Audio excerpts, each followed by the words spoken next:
Everybody, and welcome to The Long Take. I am your host, Kenneth Guidry, and alongside me is... This is Justyn Moore. How you doing? Hey, how's it going, man? It's going pretty good. What are we talking about today?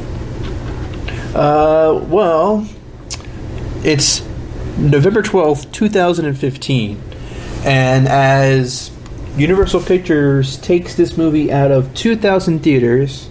I feel like it would be so relevant to the times if we talk about this hot movie that everyone's talking about. Not The Martian, because you haven't seen The Martian. No, but in all seriousness, it's Steve Jobs, which I do want to talk about because I have opinions on the movie, and I'm sure you have opinions on this movie too, because otherwise, why are we doing the show? But I will say that I do think it's a worthy film worth talking about. And I think before we even get into the movie itself, we should talk about... and, you know, there's some stuff that's gone on personally in my life, some cool stuff, like the AFI Film Festival, but I'll talk about that a little bit later. But I'm not sure how much you have kept up with the box office reports and stuff like that, but man... You know, we complained about Inherent Vice about a year ago, not doing well. But Steve Jobs seemed like, you don't expect people to go see a Thomas Pynchon adaptation, right. Even with a good cast. Right. Because now we've seen that, like, audiences do not care about the cast at all. They don't. It doesn't matter if it's Leonardo DiCaprio. Then that's probably it. I mean, even the guy or the girl, like whoever's leading the show. But aside from that, people don't really care. Like, oh, this is a really great cast. Nobody's saying they want to go to the movie for the great cast. Exactly. Even like Will Smith isn't like a guaranteed home run anymore. He's got that movie with the Concussion. Well, it's called Concussion, and I don't know. Is that generating a lot of buzz? Not really. And like it's coming out during Christmas. Right. And, it's going to compete with Star Wars. Oh, boy. Yeah, it's going to compete with Star Wars, it's going to compete with Hateful Eight, it's going to compete with The Revenant, Joy, and then Concussion, and then... out next month. They really are. It's pretty heavy. But Steve Jobs, what saddens me about the lackluster box office intake for Steve Jobs, because, we're talking low. I mean... It's one thing if it made like $50 million, you'd be like, all right. Well, people weren't that excited about it. Yeah, what would have been respectable for a movie like this? I would say like maybe Social Network money, like $90 million. Social Network was a hit though. Maybe $100 million. It had word of mouth. It spread. It was popular. For what?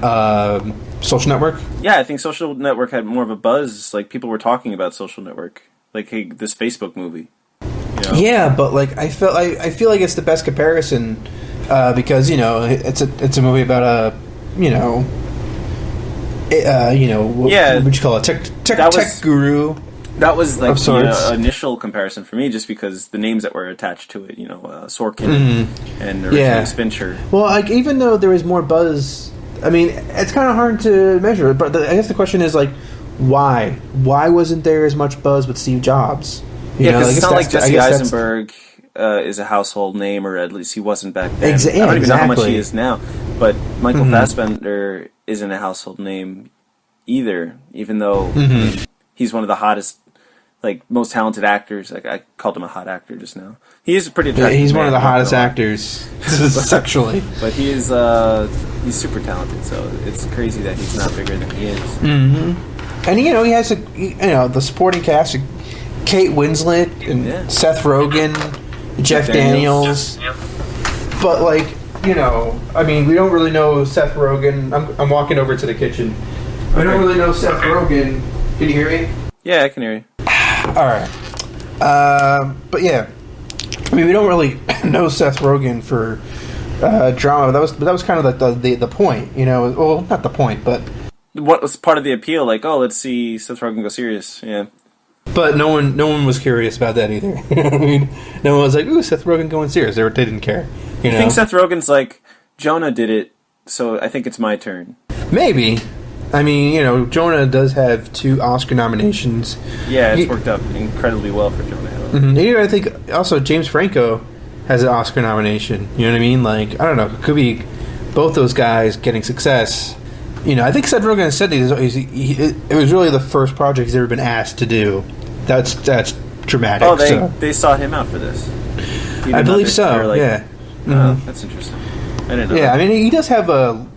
I mean, when the Ashton Kutcher movie, they chose Josh Gad, who is pretty much like a C-level Seth Rogen, Jonah Hill type. So, not to. I mean, that's a pretty big knock on the guy, but like, I don't know. When I see Josh Gad in a movie, I'm not like, ooh. Yeah, I don't think anybody is. Even though he's like, nobody knows that he's the voice behind one of the most famous new character that your daughter and son love. That he's the snowman from Frozen. And I think, didn't he get a lot of, not to get on like a Josh Gad rant here, but he was on the Book of Mormon play. Like, he was part of the original cast, right? Mm-hmm. Yeah. So he's got his thing going for him. But yeah, I get what you're saying. Yeah, he's obviously a talented guy, but when it comes to starring in movies, he just seems to get parts that Seth Rogen or Jonah Hill didn't want to do. That's what it always seems like.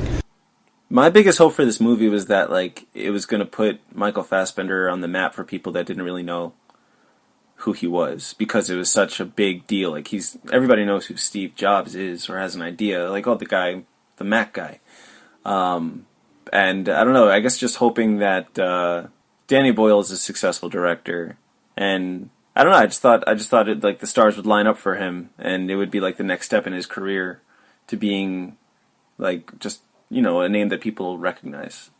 Because I don't think he is at this point, even though he's been really successful. And he's been in a lot of box office hits too. Prometheus. Inglourious Bastards. Yeah, Inglourious Bastards, X-Men, First Class, X-Men, Days of Future Past. I don't know how much of a hit that was, but, I mean, that was a big role. 12 Years? Oh, 12 Years a Slave, yeah. Yeah, I mean, like, that did substantial box office, too. So, I get the feeling that, like, even though he's been seen by a lot of people, because he's been established within the last 5 or 6 years... established during, the blockbuster superhero type environment that we're in. This generation of movies, yeah. It just seems like no actor coming along within the last 5 years can get any traction as far as, like, even actresses, actor or actresses, get any serious traction except for maybe Jennifer Lawrence. But that's not a guarantee. Even she's got like a franchise where it's kind of like a superhero franchise, right? Hunger Games. Mm-hmm. And like she's had, Silver Linings Playbook and American Hustle, but she was very much part of an ensemble with that. I mean, she was more of a lead in Silver Linings Playbook. And I would Before say all that, like, didn't she get some attention for Winter's Bone from like critics? Yeah, that's how she got started. Yeah, I mean, maybe she's just more in the limelight than Michael Fassbender is. I wonder what, like, she probably had no idea doing this, like, little indie in the middle of the woods, like this movie where she's probably freezing her ass off shooting every day. Like, this movie's gonna make me. This is not the movie, but it's gonna lead to the movie that's really gonna make me. Maybe, yeah. I mean, it premiered at Sundance in 2010, and then a year and a half later, she was in X-Men First Class. So, someone at Sundance... Because you know how long it takes to make those types of movies. I thought she went on to Hunger Games after that. She did X-Men First Class first, where she was Mystique. Yeah, and then they put her in Hunger Games. All right, I kind of want to go watch Winter's Bone again, though, to see just what she was like before she knew that she was like probably the hottest. Here I go again, the hottest actress. Because she's like she's the biggest actress in the world, wouldn't you say? Yeah, I would say so. Yeah, I mean, she definitely has, in terms of popularity and all that. Mm-hmm. Absolutely, I would definitely say so. When American Sniper came out, and I think about Bradley Cooper because he's been a co-star. With him a lot. Yeah. And like Bradley Cooper, American Sniper comes out, does huge box office numbers, but Aloha, and then Burnt, 2 movies later, and you're kind of like, is he really a star? Like I thought maybe American Sniper would make him a star, and that's not the case. It's still about what movie you're attached to. You know what I mean? It's not really about, let's go see Bradley Cooper because I love Bradley Cooper. Yeah, let's talk about Bradley Cooper for just a second here. Burnt bombed. Aloha bombed. Like, we're not talking about like, it did middling, it did, decent. They tanked in the box office. That's why it's like, Jesus. And like, people were like actively saying, like, not only were we not going to see this movie, we're really not going to see this movie. Just fucking get that movie away from me as fast as possible. So you don't think Bradley Cooper is a star? I don't think he's a box office draw. I think American Sniper was a box office draw because of the story, because of the subject matter and the audience that it attracted. Right. But I'm trying to think before, because I if you would have talked to me like maybe a year ago, I would have been like, yeah, that guy's a star. But he's like, all his really, like, the movies of his that I like are ones where he's working with other people, where he's not like the only guy or the main guy. And even before that, he was kind of like in Wedding Crashers. He was like the dick. And after that, after that it was Hangover, right? That was it. And he was part of like a 3-piece. And then he was working opposite Jennifer Lawrence, who's the big star. But even like a movie like a couple years ago, like Limitless. Even like Limitless made almost 80. Yeah, it made almost 80 million in the box office. If Burnt made like 80 million. You're saying Limitless did well? I would say that's better than Burnt and Aloha. It had a 27 million. That was his movie. He was the only real appeal for that movie, right? Yeah, it was him and Robert. And like Robert De Niro had like a smaller role, but like he was the star of that film. Yeah. So like, I don't know. I feel like I think it's just the environment now. Like maybe you could consider him a star, but it's like the environment that we're in doesn't really dictate movie stardom. Like you can't really say anyone's a star. Maybe audiences just don't care about chefs or Hawaii. Maybe. I know. Like, well, you have something like The Martian. Does that mean Matt Damon's a star? Like he is a star. Oh, he's been a star for a long time. Right. But I was gonna say, what are you talking about? But I mean, like, is he a guaranteed star? You know what I mean? Like, could he be in a drama and still get that much, at least somewhat, that much attention? You know what I mean? Like, because you think about, like, Elysium did okay. Hereafter, the Clint Eastwood movie, Green Zone, yada, yada, yada. You know what I mean? Like, he's not a guaranteed star. That's what I mean. Like, Leonardo DiCaprio is the only one where it's like, when a movie of his comes out, like, he was the only one who could lead Wolf of Wall Street and had that movie make as much as it did. Like, he really is in a league of his own. I was surprised when Wolf of Wall Street crossed 100 million because it was such a Leo. I know, but like it's a 3-hour movie with lots of, it's asking a lot from the audience. Exactly. They lined up to see it. Yeah, he's the only one. Just proves that Leo is just in a class of he's the only one in the class. And you know what's kind of funny about that? I honestly think if he continues not to win an Oscar, I think that keeps his box office status high. If he doesn't win an Oscar, I think if he actually wins one, even if he keeps making great films, people will be like, "Oh, he got his Oscar." Because like the big conversation on like Twitter and like in everywhere, when it comes to Leonardo DiCaprio, it's like, when is he gonna get the Oscar? He needs to get his Oscar, and every year we joked about it. Yeah, exactly. Every year, when a new movie of his comes out, it's like, oh, look at him go. He's trying to get an Oscar. But everyone goes to see the movie still because they want to see how good he is, and he does a great performance. With Wolf of Wall Street. And everyone's like, oh, he better win the Oscar this time. And then he doesn't. And they're like, but Leo, it's Leo. Like, how could you not give him the Oscar? Like, even... So, I think that... I'm not saying that he wouldn't, star in a movie that bombed. But I'm saying, I feel like that keeps up the momentum. Like, ooh, is he going to win the Oscar this time? There's a storyline there. You know what I mean? Something there. I'm just thinking, how insane it is that one huge, massive hit, Titanic, and a couple really good decisions, because he's never really been in a really bad movie, right?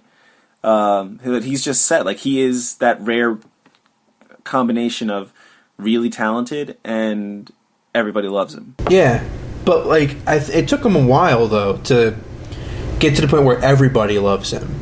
I remember when at first it was all the girls, guys didn't think he was cool. Guys kind of he didn't have a lot of male fans when he was doing Titanic because he was on the wall of every teenage girl in America. I really think that Leonardo DiCaprio is the only bona fide star, and I wonder if it's because of the female portion of the box office. People used to say the same thing about Will Smith, and then now it's Leo. That he was the guy who could just sell tickets because his name's on the marquee. Mm-hmm. But the thing with Will Smith though is that he was never really about what director he was working with. You know what I mean? Right. It's just him. Yeah, he's worked with directors multiple times before, I believe. But never he didn't have a Scorsese Will Smith type partnership. A Spike. Leo's got Spielberg and Scorsese and... Well, I wouldn't say Spielberg as much. Well, he did Catch Me If You Can. Didn't he do another one with Spielberg? Is that the only one that he did with Spielberg? Yes. Wow. Yeah. I don't know. For some reason, I thought that they teamed up more than once. I guess maybe I'm thinking of... Tom Hanks has worked with Spielberg a couple times. He has, yeah. that is true. He was also in Catch Me If You Can. So that was my connection. There you go. But you know what? I would say that because I guess the question is someone like Chris Pratt, right?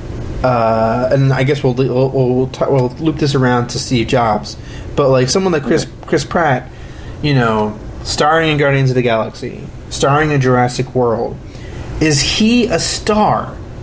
Or if he starred in something let's say if he started in a movie like Burn, and it got great reviews, you know what I mean? Or if he starred as Steve Jobs or something like that, or maybe if he was Steve Wozniak, or you know what I mean? If he was in that movie, would it have made more money, or is it just because he happened to be in huge franchise films? You know what I mean? Yeah, it's hard for me to imagine Chris Pratt being good in anything like that. Not a knock against him. And here I am thinking I don't think he's a star, but Jurassic World is a huge hit.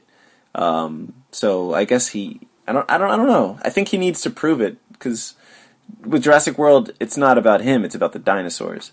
And with Guardians of the Galaxy, again, it's the combination. It was the team. Oh, and that's another movie that Bradley Cooper was in. Yeah, his face wasn't in it though. His voice. No, he was the raccoon.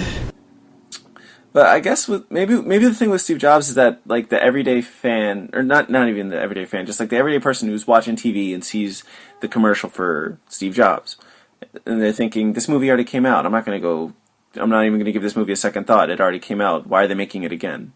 I also wonder if they should have tried giving it a slower rollout, because it went from four screens to 20, or to 4 to 80, and then 2,000, and it did really well those first 2 weeks in the box office, and then it just flatlined.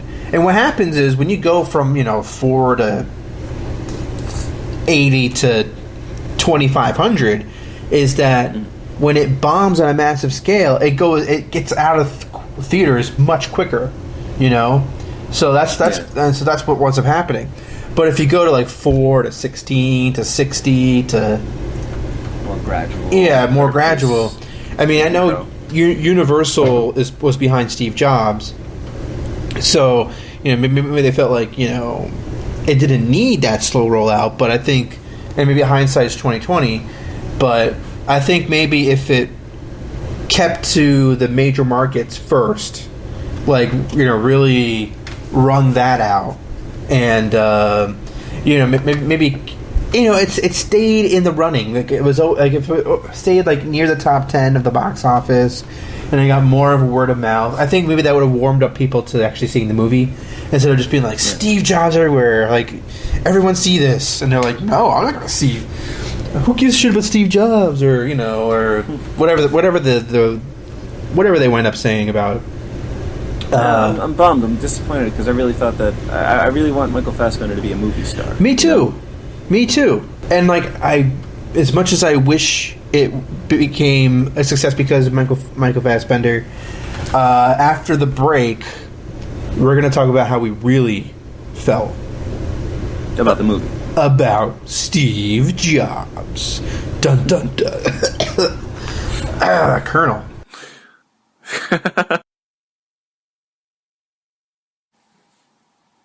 All right, welcome back. You're listening to The Long Take. I'm Justyn. I'm here with Ken, and we are about to start a conversation about Steve Jobs, starring Michael Fassbender, directed by Danny Boyle, written by Aaron Sorkin. Not that that's important. Well, it's kind of important. I don't know. Let's talk about it. What do you think? I think it is. It's kind of important.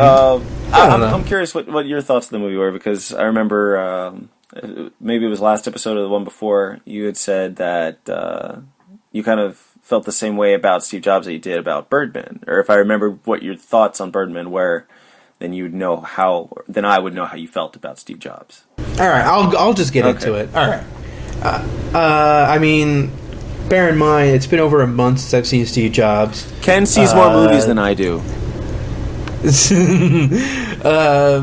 But I still remember enough of it, and through the course of this conversation, I'm sure you'll bring up more things in me to talk about this movie. But so I saw it over a month ago. To kind of make you understand what I meant about Birdman,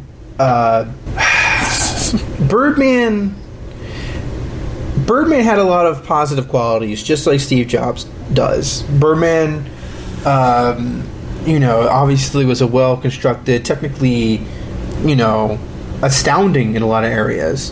And with Steve Jobs, there's that kind of like, there are obvious positives about it to take away from it. One being the performances. Michael Fassbender was brilliant in a lot of ways. Kate Winslet, even Seth Rogen. I don't know why I have to say even, but Seth Rogen. I guess because it's not Michael it's not Stolberg. Really that's okay. Yeah. Mm-hmm. The girl who plays Steve Jobs' daughter, I thought was pretty good. Or the ladies. Mm-hmm. So yeah, they were pretty good. I liked the idea, the conception of these, the idea, the structure of it. Having it take place at the 84 talk before the not the iMac, but the Macintosh comes out. 88 or 87 when Next came out, and then 98 when the iMac. I thought that was really interesting. Each shot in different formats. Yeah, that's cool. The 84 was in 16 millimeter. The next one was in 35, and the final one was in digital. So that was really interesting. And I thought that Danny Boyle did a good job of kind of, getting his sensibilities not too tied up in Aaron Sorkin's dialogue. Like, he kind of let the dialogue be what it is, be the star of the show. Yeah. So I thought Danny Boyle did a commendable job on that. Unfortunately, I did not think, and this is crazy because, like, maybe I'm wrong, I simply did not think Aaron Sorkin's dialogue, beyond just being clever in a lot of ways, it just didn't really land for me in many ways. And I felt like there really wasn't much of a story, an overarching story. Like, I didn't feel... They felt like short films. Yeah. I didn't feel like there was anything built on top of these segments, which I thought was going to happen. You know, like, that's kind of what I thought what was going to happen. But it's not even like a expectations not met type situation. Yeah. I just felt like it was very repetitive. In a lot of ways. Just the dialogue just kept circling back on itself. Characters would come in, you know, and each, you know, the 84, 88, 98 characters would come back, you know, in the last two sections.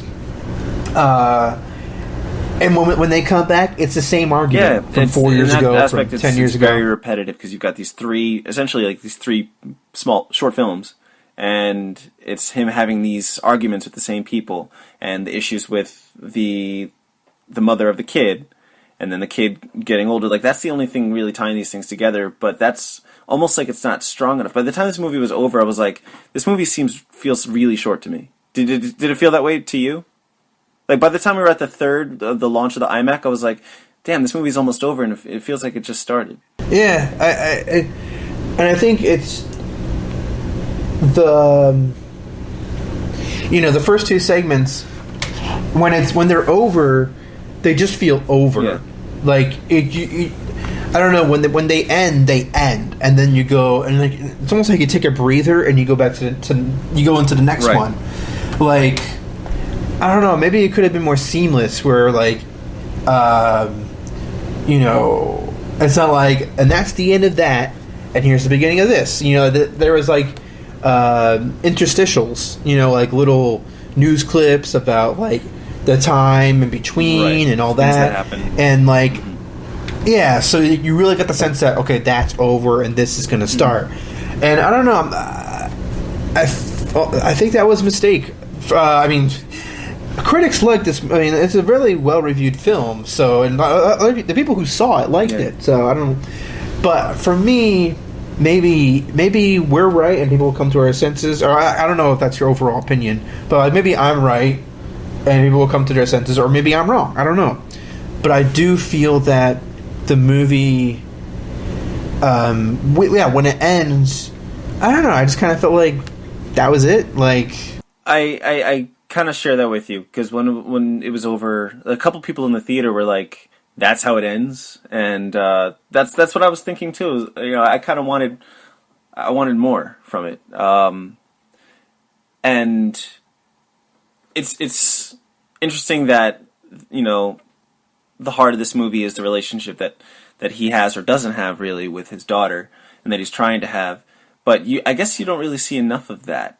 Because so much of the movie is just about, look how smart this guy is, and look how much of an asshole he is, and look how, like, he can't help it, and it's just, like, interesting, and that's the Sorkin, I think, what he brings to it. It's, like, really intelligent people getting into arguments, and it's kind of fun for people like you and me to listen to that and pick up on the jokes or the humor in it, like the sarcasm. So I guess maybe this movie's trying to do too many things at once? Yeah, I suppose. Yeah, I would definitely say so. I feel like it's so loaded. And it kind of makes your head hurt. Everything is... The camera's always moving and shit, and it's just like you're trying to follow so much. It's not a visual movie at all. It's everything's through the dialogue. And that was one thing that David Fincher brought to Social Network that made it such a great film, was that he made it so visual. He made Aaron Sorkin's dialogue a co-star with what he brought to the movie visually. That's why I was so excited. You know, like, I'm sure you were too, because it was kind of like the spiritual sequel to The Social Network. Now we're gonna have Fincher and Sorkin getting together, and their marriage was so perfect on that first movie. You know, can they catch lightning in a bottle a second time? And I was really excited to see them try, and this time with an actor like Fassbender, or I guess it was going to be Bale in the beginning. So yeah, when I found, like, this just makes sense that, you know, they talked about Facebook, they talked about a social networks, you know, social media, and now they're talking about Steve Jobs. It just made sense to me. Like, I was really excited, so I followed this movie, and I guess I was really disappointed when I found out that Fincher wasn't attached. Nothing against Danny Boyle. I'm a big David Fincher fan, and Social Network is one of my favorites. Yeah, I honestly think that the reason why David Fincher asked for $15 million and demanded Christian Bale, I think he knew he wasn't going to get the job, but I don't think he wanted to turn Aaron Sorkin down flat out. Oh, you think so? I don't think he wanted to make this movie. I don't think he ever did. Because what was his way in? You know, what was his... Because that's the thing, maybe Danny Boyle couldn't really find a way to really bring this movie out in a visual manner. Because, like, you know, Aaron Sorkin, you know, he has final say in his scripts. With Social Network, when you watched behind the scenes, or if you know, I don't know if you ever did, but David Fincher goes over the story with Aaron Sorkin, like bit by bit. He goes over the script bit by bit. But I wonder if Fincher was like, oh man, like structurally, I just can't do anything with this. Like, even if I, you know, talked with it through Sorkin, you know, so much of the story, so much of the action comes through via dialogue that there's really nothing that I can do to make this interesting. That's what it felt like, you know, when Danny Boyle took over. It was just like, what could he do? You know, because, like, there's a whole middle section where, you know, next, you know, it's, you know, what was it? It's not the perfect cue or something like that. It's not... That was always brought up, like, what's the deal with that thing? You know, what's the deal with next? What's the deal with that computer? And then, like, as it goes along, you find out more and more that next isn't really... It's kind of a ruse. Right. It's just a way to get back it's to really Apple. Just a... But the way we find out is just wasn't exciting. Like, you know, he's talking to Kate Winslet's character. She's like, you got to tell me what's going on. Yeah. And then he finally just does. And then he just tells her... Yeah. That's not really dramatic. I mean, like, the way Aaron Sorkin wrote it and the way it was visualized, I think that was, like, Danny Boyle trying the best with he can to try to visualize the hallway and stuff like that, or whatever they did. Yeah. Then, like, that reminded me... Like, he was pulling tricks that he pulled in Social Network, where it was, like, Justin Timberlake, Sean Parker talking about the Victoria's Secret catalog. I mean, no, the Victoria's Secret founder, you know, he starts it with that story first, and then he leads it to what he's actually talking about. So when Michael Fassbender, as Steve Jobs, starts talking about, like, the moon landing or whatever the fuck, you're like, oh, I get it. He's going to bring this around, and, like, it wasn't the same. It was the same, yet it wasn't the same. You know, it was the same, and it was odd that it was like, really, Sorkin? Like, you're gonna go do that again? Like, there's one thing to, like, reference yourself or to, like, have trademarks within yourself. It's another thing to do, like, the same exact thing at, like, almost the same point in the story. You know what I mean? So, like, oh, that's what you're actually trying to do. Oh, I get it. But it's just like, and at least when Sean Parker, first of all, comes in. I mean, he comes in the story late. Anyway, are you talking about the dinner that they have with the three of them in the grill? No, it's at the club. The music is banging. Okay, when he's talking just to Parker, Jesse Eisenberg. He's talking to Zuckerberg. Yep. And Zuckerberg was like, I think I've seen your date looks familiar, and he's like, yeah, because she's a Victoria's Secret model. Mm-hmm. But he doesn't even go into that yet. He starts, or before he even says that, he goes into this whole spiel about the founder of Victoria's Secret and how he sold his company for $5 million. But then, after he sold it, Victoria's Secret became $1 billion industry, and the original founder jumped off the Golden Gate Bridge. That's right. Now I remember, or something like that. And then he brings it back by saying, "My date is the Victoria's Secret model." Right, and he's like, you know, I want to bring Facebook to 2 continents. You know, that's what I want for you. You know, like that kind of thing. And like, you know, Zuckerberg's all in. You know, so, and it was a really great dramatic moment, but it was, I don't know. I think part of it is, it was at the right part of the story, and it was more surprising. You're meeting this new character. He's bringing something new. He's telling this story, right? And it was more clever. Like, I don't know. I feel like the whole moon landing thing, it was kind of just like an obvious way to bring it back. And I don't know. It's like, it almost felt like, for me, it was like, I don't think Steve Jobs would have said this. I can buy Sean Parker going into industrial field because we kind of already established that he's kind of like a blowhard like that. You know what I mean? But he's also giving something substantial to Zuckerberg. You know what I mean? Whereas, and so like it really reveals something about his character. But with Steve Jobs, I couldn't really get a good grip on his character, on what Aaron Sorkin's version of Steve Jobs is supposed to be. Is he supposed to be? I mean, I guess he's an asshole. I guess he's a bad father. He's this and that. He's a genius. But like, I never really saw like how he's a genius. Like, what makes him so great? What? That he has to the back and forth between him and Wozniak. I think in the second part where he was like, "What do you do?" You're not an engineer. You're not, and like I'm kind of still asking that question because even though he says I play the orchestra, it's like, all right, we don't see him do that. When does he play the orchestra? Yeah. Like when is he actually doing that? Asking his team to make the computer say hi or say hello. That really isn't enough for me. Like that's. That just seemed like I'm sure that's what actually happened. Cover some of the stuff like how he's really dead set on his philosophy behind not letting people tamper with the computer or change things, not having a bunch of slots, only having 2 slots, having the computer look like a face, having it say hello, things like that.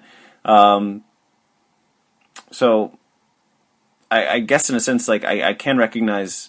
But yeah, we don't really know why that matters. Because there's a computer in everybody's home and now in everybody's pocket, and he's responsible for that. I just feel like it asks the audience to bring too much of the outside world experience into this film, like the previous knowledge of what he's done and what he's about, and like too much of it. Like generally speaking, that's what a good movie does. That like a good movie assumes the intelligence of the audience. Yeah. But when you have a movie like Steve Jobs, it's called Steve Jobs, and like again, I liked the idea of doing it the way Aaron Sorkin structured it. But when you're going to establish a character in a movie, in a fictionalized movie, there has to be some consistencies. There has to be some revelations of some sort that, when a character reveals something later on, like, you're like, oh, like, it kind of, something that, like, maybe a seed that was planted in that first section that came full circle in the end, so the audience is satisfied in some way. And again, like, that was, like, really the reason why people didn't love that ending is because the rest of the movie doesn't sell it. If the movie was great, if the character was well established and it wasn't so repetitive, and we really saw like why Steve Jobs was such a dick to his wife and kid, like not like, and like I don't want to make it seem like the movie has to explain everything, but the thing is, the movie does explain lots of shit. Like the movie does, like it focuses explain the shit. Yeah, and like I guess my thing is like. It focuses on its attention to other things, but it's the same things over and over. It's the same Wozniak Jobs argument each time. Just slight differences. When Winslet's character complains to him, it's the same complaints.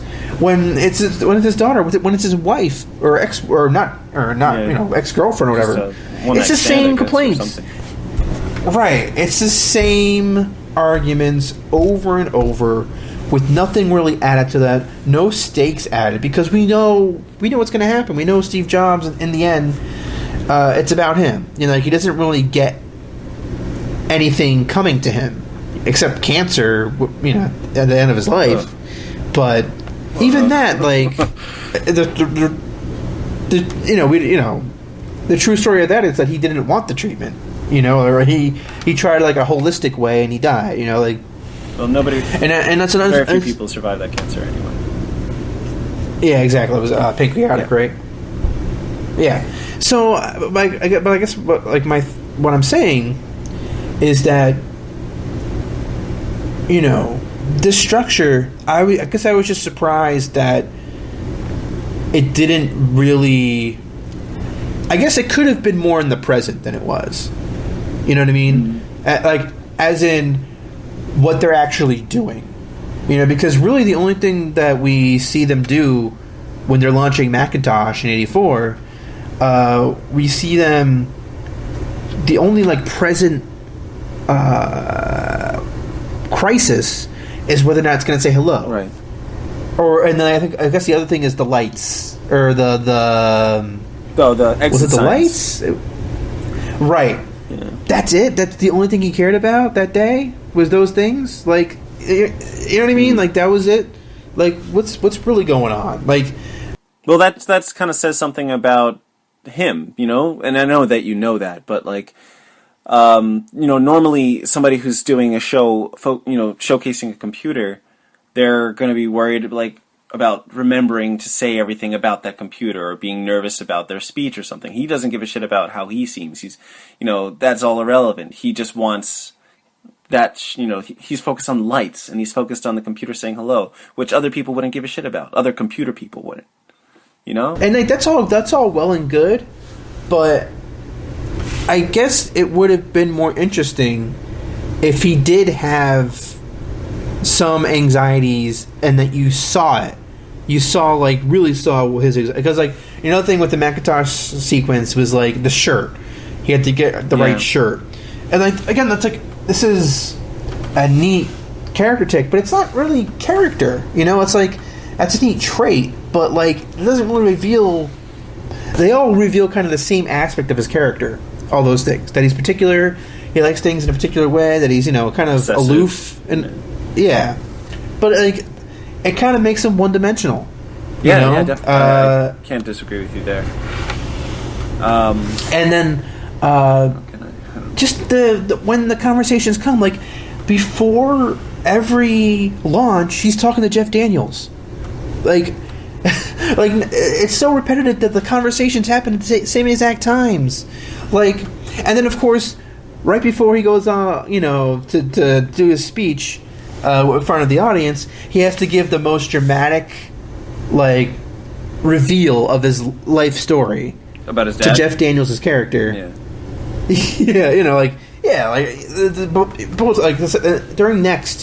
During the next segment, it was more about you how we got had me fired. Yeah.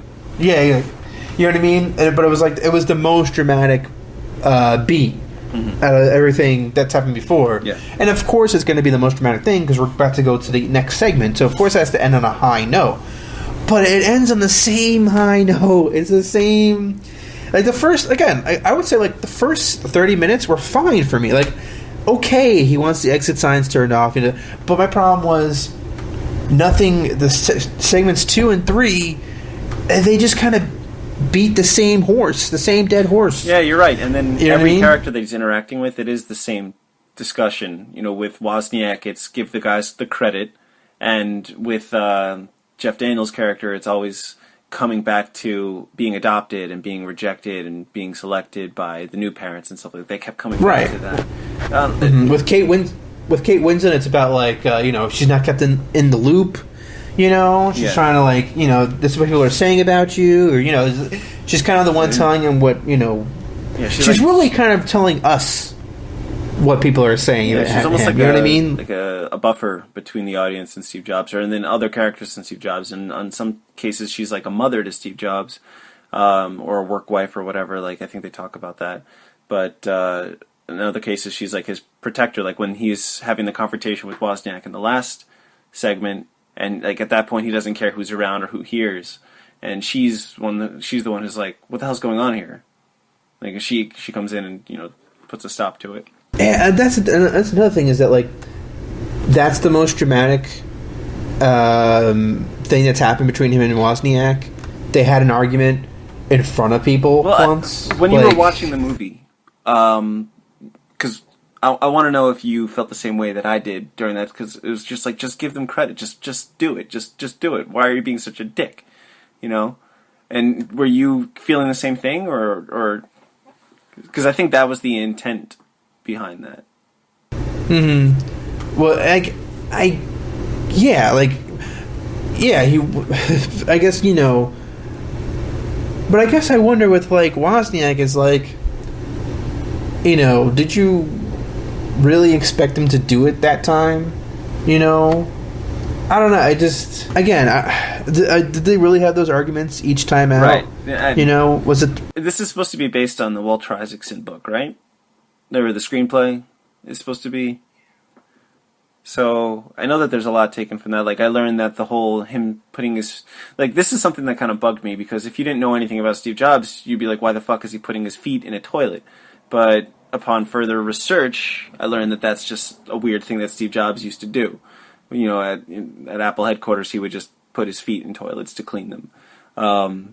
So them throwing that in there was kind of cool, but at the same time, it's really, really confusing to an audience that otherwise has no idea what the hell's going on. It just seems unnecessary. Again, it just, like, it seems like Sorkin liked those quirks about Steve Jobs, but again, it doesn't really add anything other than the fact that he's kind of quirky, you know, or he's really quirky, you know, like I don't expect any of the questions to be answered. I don't expect to find out why he won't mention why he won't mention Apple II. Yeah, the right? Apple II team. Mm-hmm. Yeah. Why won't he do it? The thing is, we kind of know why. I mean, he explains why. Yeah, he does. Exactly. It just doesn't get any more interesting because we already know why. Maybe if we didn't know why until the end. Yeah. But because he already explains to Wozniak over and over why he won't do it, and you're kind of like, well, he's not going to say yes, dude. Like, just, you know what I mean? Mm-hmm. Even if he actually had that argument, it's like dramatically within the story, there's not much you're gripping onto there because you're like, well, he's not going to say yes. So really, we're just watching an argument take place, but there's no purpose to it. It doesn't really have any dramatic backbone to it because I guess I don't feel any drama there. Like that he would grow a little bit or change or evolve and maybe accept a little humility into his life. And it's kind of like, you know, when parents first fight. You know what I mean? That first fight between parents, you're like, oh my god. You know what I mean? Oh my god, they're fighting. Oh, the kids. But if they have the same fight, 5 days in a row, you're like, Jesus, shut the fuck up already. Just let it go. Yeah, let it go. You know what I mean? Mm-hmm. And because of the structure of this film, even though this is like 4 years out, 10 years out, because they're back to back, you're really just hearing the same arguments over and over again. So by the second or third time, or especially the third time, you're like, enough. Yeah, it sounds like you checked please. out. Exactly. Like it got overbearing. Like the thing with the tuition. Like by that point, I wasn't that into that storyline didn't grab me. Yeah, I forgot about that storyline. I completely forgot that even was in there. Yeah, because and that was the only reason to bring that character back for the third act. Exactly. Doesn't he have any new people? Has he met anyone new along the way? You know what I mean? Yeah. Like, again, I think it's about if they kept it in the present. Like, what is the iMac doing? What is it going to do? You only get snippets of that, you know? Like, I don't expect the whole presentation, you know, but I should know why this is going to be exciting. Like, I should feel it. I should feel the drama. You know, I should feel... Like, I thought, you know, 30 minutes until showtime, you know, holy shit, what's that world like, you know, 30 minutes before this presentation, 30 minutes before the presentation of the Macintosh or of the iMac or of Next, like, what was going through his mind? What was the... Yeah, so you could have these little arguments with family and all that stuff. but it winds up being all of what those 30 minutes are about. Like, really, 30 minutes before each of these presentations, he was having major confrontations with all of his friends, or quote-unquote friends and family members, about all their major reasons why they hate him. At that point, you're going to bring it up 30 minutes before. Is it the only time they can get to him? Well, I guess they want the audience to suspend a little disbelief there. But it's just... It's the same argument, you know. That's why it bothers me. Yeah. It's like, because it's like you can only suspend so much disbelief when it comes to something like that. Yeah, I can't help thinking that with this movie, because we know the story so much, even if you don't know anything about Steve Jobs, like you know that you kind of know the story about, like, about how Apple computers, the iMac, you know, as we've grown, we've seen these computers, we've seen them evolve. We kind of grew up with them. So maybe Sorkin and the people behind this movie were thinking that, like, this is going to be so fascinating to the general public to see this behind-the-scenes stuff, because people always want to know what's going on behind the curtain, you know? Like, hopefully this will be enough. Like, this will be just must-see, like, not must-see TV, but, like, this... People won't be able to turn away from this because this is what's going on behind the presentation. You know, you can look at the presentation on YouTube if you want, you know, but this is like what was going down before.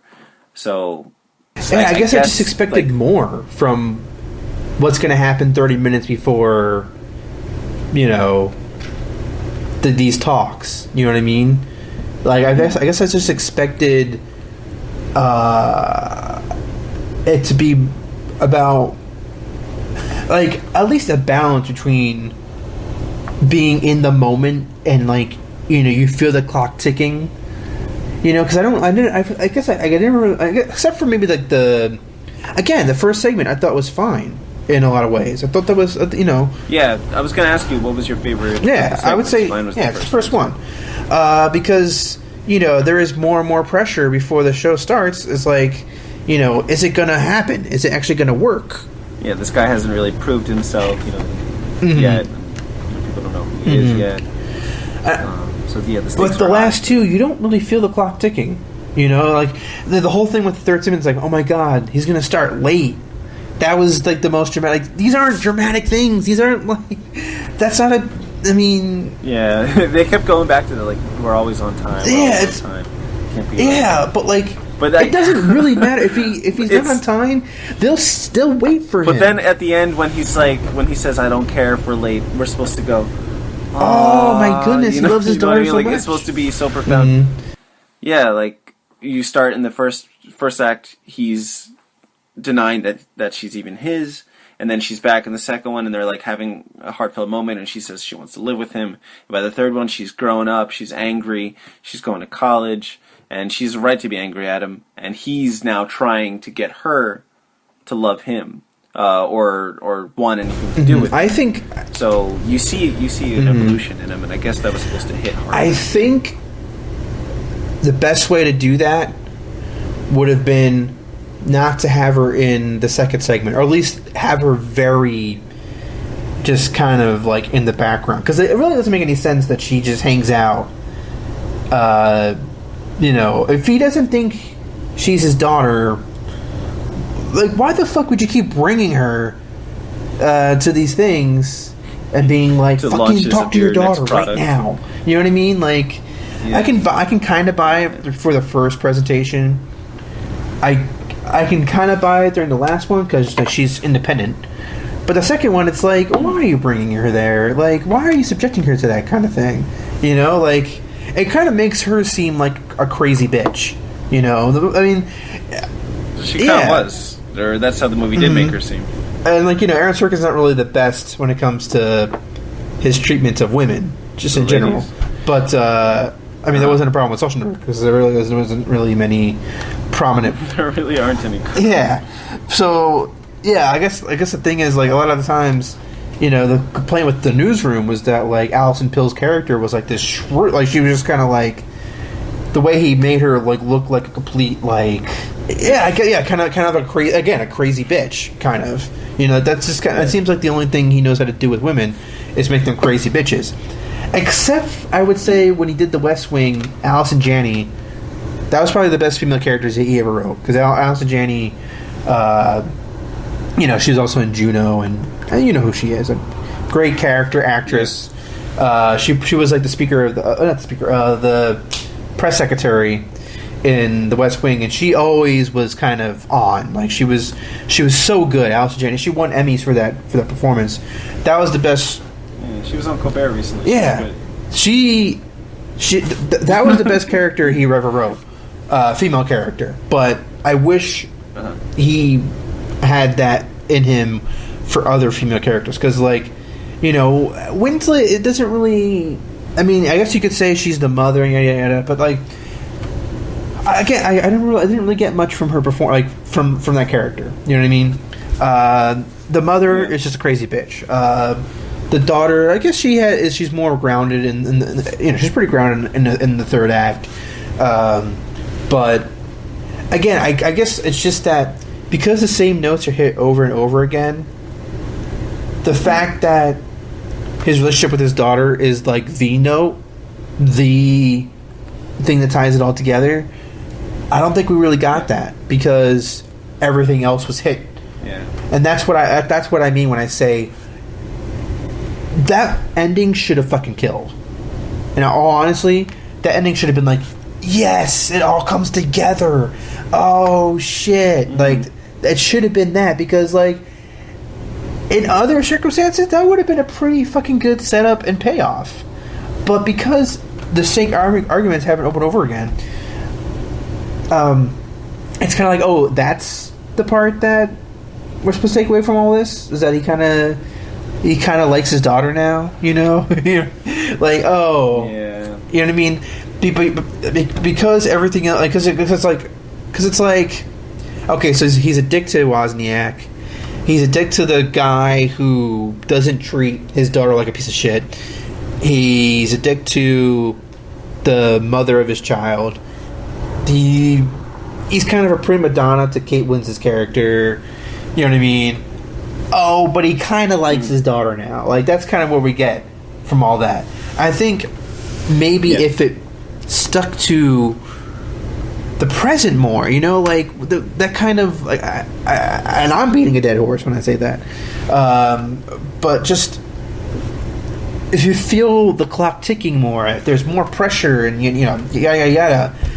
And maybe he has legitimate reasons to be ignoring his daughter, or maybe he has legitimate reasons to not want to acknowledge his daughter, but he never has those reasons, and he never has. I think we're supposed to interpret him being adopted as part of it, right? But isn't that like something that he reveals at the very end, like with Jeff Daniels thing, right? Or was that when he's talking to Jeff Daniels before the first launch, they talk about him being adopted. But again, that's another problem I have, is that, like, of course the most dramatic aspect of his life is gonna be it's just the way it's just the way these arguments. I think this movie just tries to cram way too much into a small space, and it's overwhelming. It doesn't sell. That moment doesn't sell because it's just, there's like the pacing is all wrong. It's like okay, Justyn, yeah, you're about to get married, right? Okay. Right now, I have to talk to you about your childhood. Right. Yeah, what really makes you tick, Justyn? What really makes you, she's not my daughter. Exactly. You know what I mean? Like. The biggest event of your life is about to happen. I have to talk to you about, your puppy dying when you were 5. You know what I mean? Yeah, but it's not like Jeff Daniels goes up to him and it's like, hey, this, like, it happens, like, organically because it's a well-written, like, Sorkin writes conversations well. So, like, but again, it's a little far-fetched that, like, they are deciding to talk about, yeah, exactly. It's just like, right, hits the nail right on the head. Like, we're going to talk about this now. Mm-hmm. And it's just like, because he says it doesn't just because he says it right then and there doesn't make us really feel this character. You really get a sense of who this character is, like, emotionally. And I just don't think this movie has any emotional backbone. I never feel emotionally attached to Steve Jobs. I never feel emotionally attached to any of these characters. Not a single one. Not even the daughter. It's an emotionless movie, flat out for me. It makes me upon thinking about it after the days after, it's just made me wonder what could have been if it was Fincher. Again, nothing against Boyle, but just Fincher seems to be the yin to Sorkin's yang, and I'm maybe that's not fair because I'm just going off of one really good movie. But they did it once, so there's hope that they would have been able to do it a second time, right? If Fincher wanted to make this movie, he would have made the movie. Yeah. You know what I mean? Yeah. Just kind of like in Social Network when Zuckerberg's like, if you had invented Facebook, how does he say it? If you were the founders of Facebook, you would have invented Facebook or something. Exactly. That's kind of the line that applies to Fincher with that, because I really just feel like after seeing the movie, it's kind of like, oh, that's kind of probably why he didn't want to do it, because it is really just super tied down to the structure that Sorkin wrote in the screenplay. There's no wiggle room, really, especially the time frame. They wanted to get it done by then. They had a release date and everything.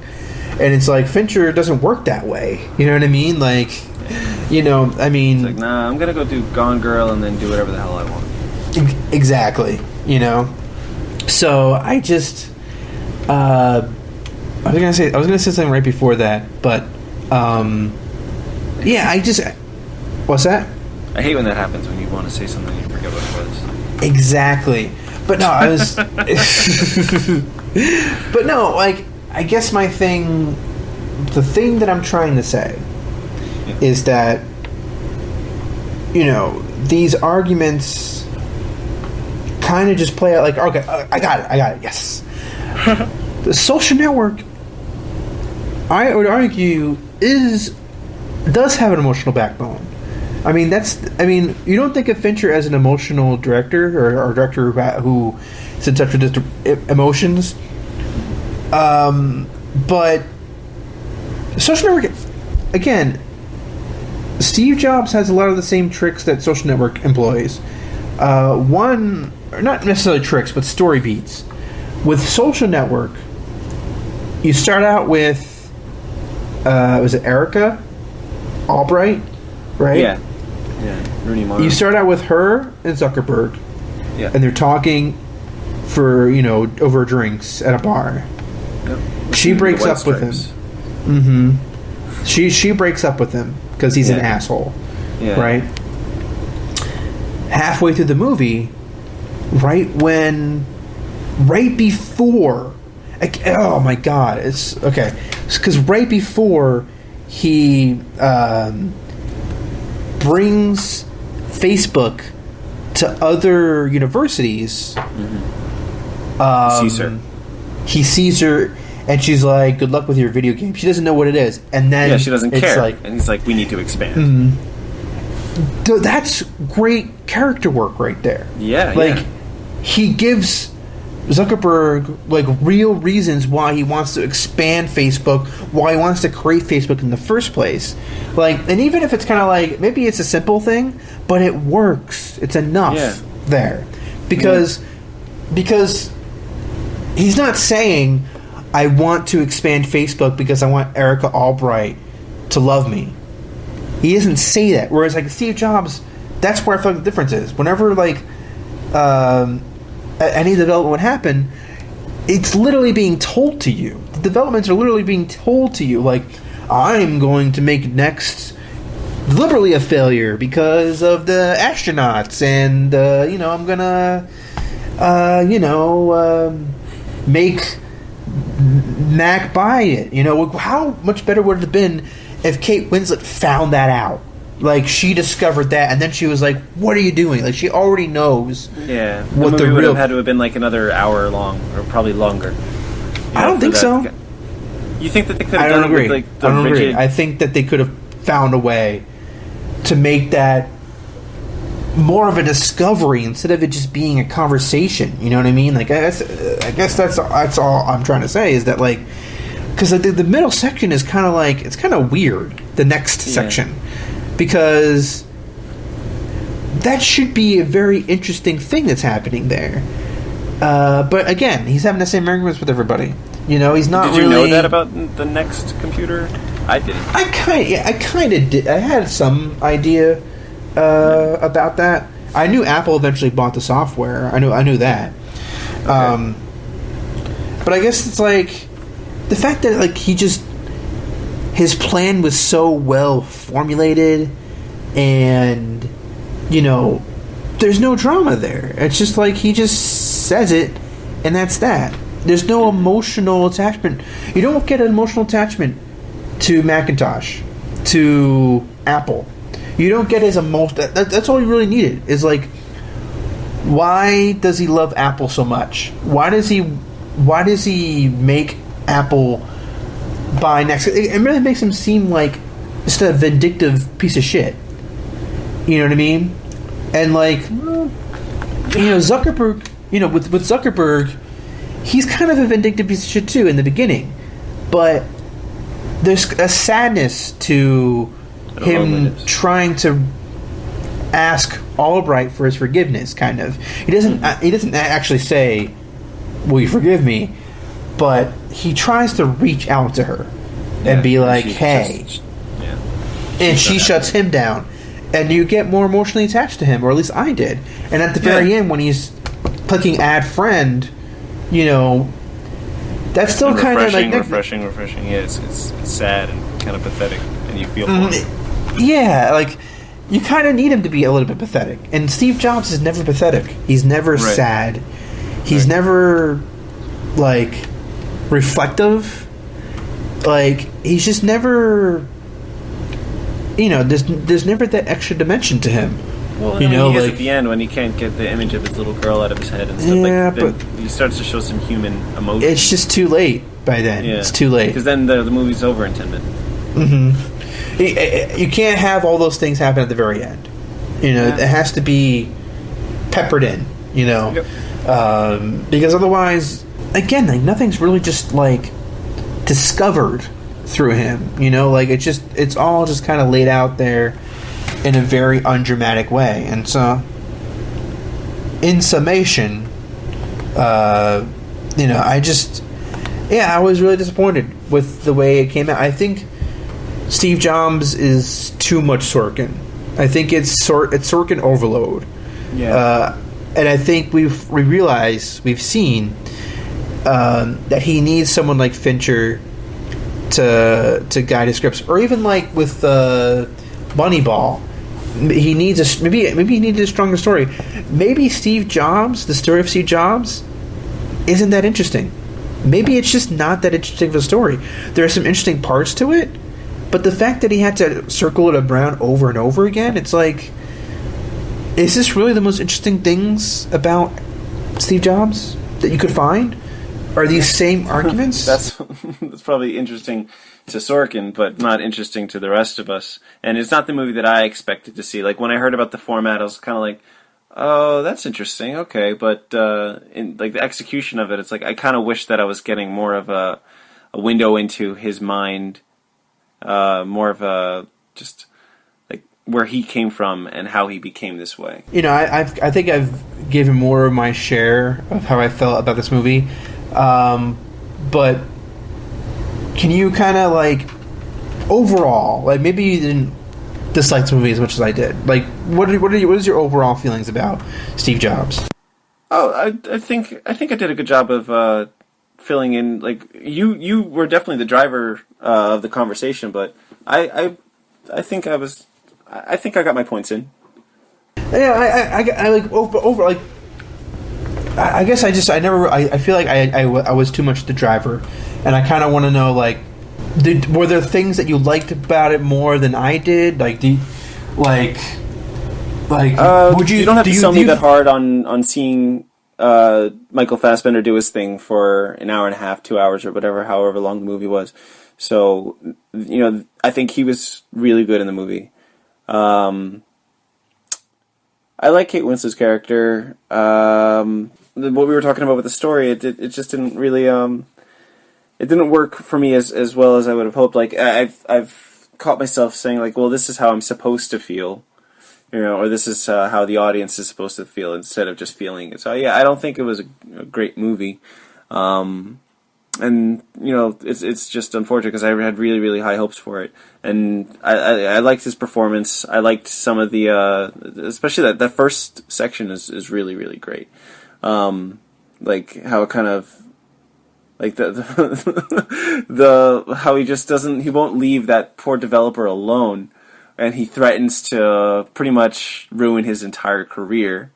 And then, like, he's juggling all these different conversations, talking to so-and-so in the elevator. And then, like, before the elevator door closes, he's like, oh, and I can't remember his name, Al or whatever. He's just, like, he puts the gun to his head, like, just to, like, threaten him one more time.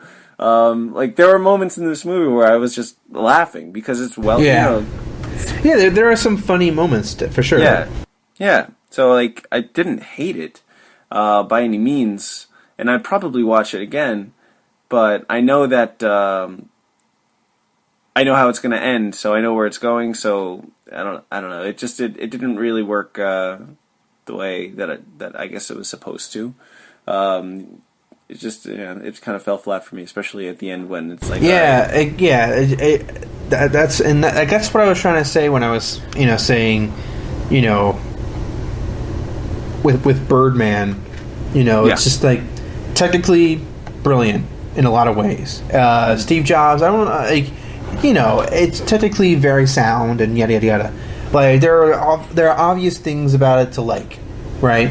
But with Birdman, it was just I just felt like it was so overwrought. It was just so like and I saw it a second time, like earlier this year, and the things I didn't like about it. Like, I really didn't like about it the second time around. Like, it wasn't like, oh, I was wrong. I was more like, oh, I really don't like this movie. Right. Yeah. Yeah, it was. I'm turning this off. I'm not going to finish it. Yeah. It was too self-consciously, the humor being derived was too self-conscious for me to really enjoy. And Steve Jobs, I guess it's just. I felt like Aaron Sorkin didn't really give us something that felt fresh, like a fresh Sorkin script. This really felt like you kind of saw something. You kind of saw this before, and I'm not just saying like there's been another Steve Jobs movie, yada yada yada. I'm saying like, but it doesn't feel fresh. Sorkinisms. Yeah, the things that he likes to do. I feel like too much of the time. He was going back to old tricks to tell the story. And you have seen The West Wing and Newsroom, like, you watch those shows, right? So you've seen more of Sorkin at work. Like, for me, Sorkin, the only thing... I've seen Social Network a bunch of times, and I've seen Moneyball, I think, once. So I'm not really that well-versed or like, that used to... Or you've seen A Few Good Men. Style. Oh, yeah, I forgot he wrote that. Mm-hmm. So, and Charlie Wilson's War. Oh yeah, I saw that one too. Mm-hmm. Yeah. And like Charlie Wilson's War, it's like no one can do arguments like Sorkin arguments better than Philip Seymour Hoffman did with Charlie Wilson's War and even Moneyball. Like when he's being fired, or like and he breaks the glass. Mm-hmm. Yeah, he. Learning finish. Mm-hmm. He really knew how to do Sorkin, even though he only had those two roles. He really knew how to do Sorkin, and I guess, again, they did perfectly fine in Steve Jobs. I just don't think Aaron Sorkin gave them enough of the goods. I don't think maybe he Rogan really should have gave really them studied his Philip Seymour Hoffman. To do Woz. Yeah, to do much more than offer to speak the great dialogue. I don't think there was much to those characters, So, I didn't like this movie flat out. No. I don't. Yeah. It's a shame. I enjoyed it, but I far from loved it, and But I'm not going to say I didn't like it. I was kind of disappointed by it. I'm not mad. I'm just disappointed. I'm more mad. Yeah, you do. I'm getting that. All right. So, what are you thinking? Next time around, we talk about Spectre. Yeah. What are we going to? You think we'll talk about Spectre? Spectre and whatever I see tomorrow. If I'm able to make it to the movies to see Bridge of Spies tomorrow. Oh yeah, we can do 2 spy movies. Oh my goodness! Ooh, yes. See the theme? I do see the theme, and I like it. I like it a lot. Too much. I like it too much. Very cool. I feel like the hype is so high. I don't think I could possibly handle this. But can you like? I haven't even heard the Sam Smith song. Is it good? Because I've heard a lot of bad reactions to the theme song. You know what? I kind of ignored it for a while, and then I listened to it, like, honestly, the day before yesterday. I was listening to it, like, all day, because I really, like, decided that I liked the song a lot. And then I was reading about it, and I read that a lot of people were trashing it. A lot of people don't like it at all. But I don't know. I think it's a good song. I like it. Interesting. Well, I guess I'll find out myself. Yeah, you really managed to avoid that song? Yes. Wow. I'm really good at this. Right. I mean, I was at an AFI film festival chatting it up with Julie Delpy, and we had chatting it up, right? I thought you talked to her. We had our own before sunrise. I mean, it's kind of complicated. I'm married, she's married, but we'll meet again in 10 years. I mean, she's gonna be like 50 or 60 by then, but we'll see what happens. Probably still be a good-looking woman. Mm-hmm. All right, Justyn. Well, I've kept you up long enough. Let's try to do this next Thursday or something. Yeah. All right, man. I just dawned on me that the weekend is like tomorrow, so just cool.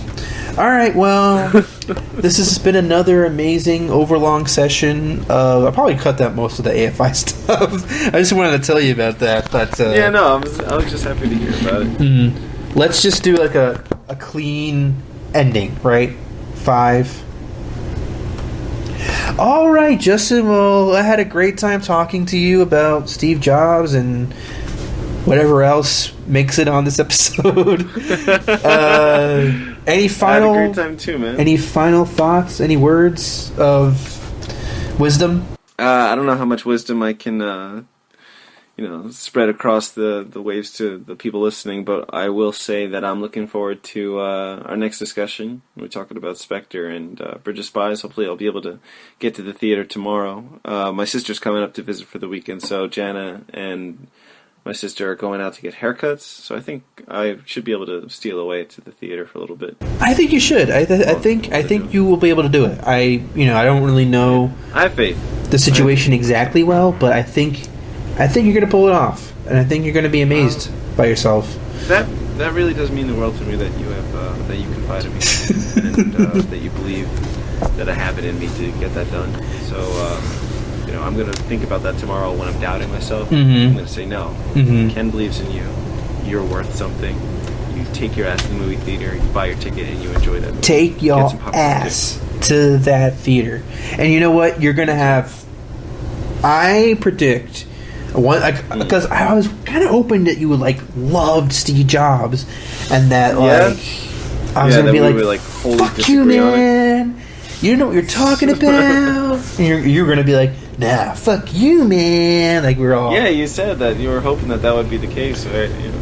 One day. That'll happen eventually. One day. I mean, maybe I'll love Spectre or hate it. And maybe you love Spectre or hate it.